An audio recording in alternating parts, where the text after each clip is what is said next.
공군 장교로 입대해 지난달 대위로 전역한 A씨. 지난 2017년 국군병원에서 근무하다가 육군 부사관에게 성추행을 당했습니다. 은근히 팔짱을 끼면서 다른 여군 선배들을 얘기하면서 그런 사람들은 여자로 보이지 않는다. 너 같은 사람이 여자로 보인다.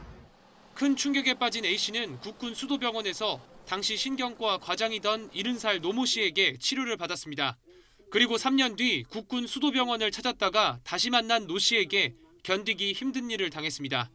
노 씨는 A씨에게 부사관 일은 잘 해결됐느냐며 성추행 사건을 거론했습니다. 이어 조언을 해주고 싶다며 식사 자리를 제안했습니다. 편안하게 말을 해주고 나이도 보면 할아버지니까 그리고 저는 되게 심각하다고 생각했는데 아유 괜찮아 그냥 스트레스 때문이야 이렇게 말을 해주니까 안도감도 들고. 며칠 뒤 저녁을 함께한 두 사람. 만취한 노 씨는 식당에서 나온 뒤 돌변했습니다. A씨를 근처 자신의 집안으로 끌고 들어가 성폭행을 시도한 겁니다.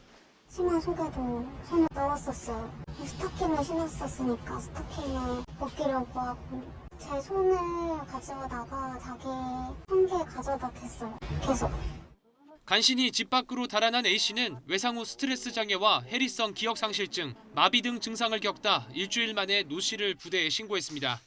노 씨는 조사 과정에서 아파트 CCTV에 찍힌 강제추행 장면을 본 뒤에야 범행을 인정했고 지난해 12월 강제추행과 강간치상 등 혐의로 구속돼 재판에 넘겨졌습니다. 노 씨는 재판에서 당시 술에 취해 기억나지 않는다면서 살 날이 얼마 남지 않았으니 선처해달라고 읍소했습니다. 보통 군사법원은 지난 8일 노 씨에 대해 징역 3년 6개월을 선고했습니다. 징역 10년을 구형했던 군 검찰은 1심 선고에 불복해 항소할 방침입니다.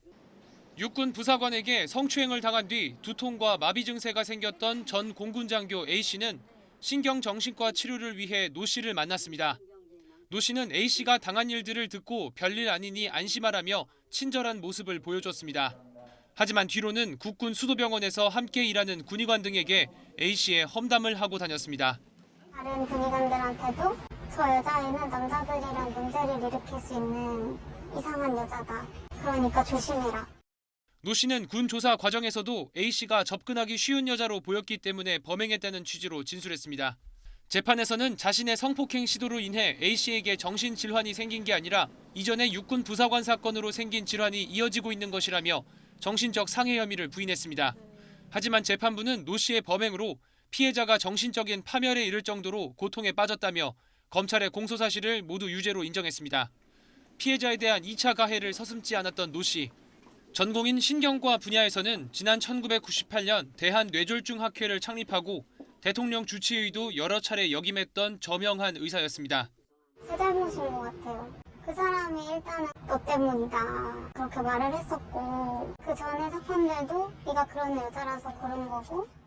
A씨는 사건 발생 7개월 만에 전역했고 지금도 정신과 치료를 받고 있습니다. YTN 신준명입니다.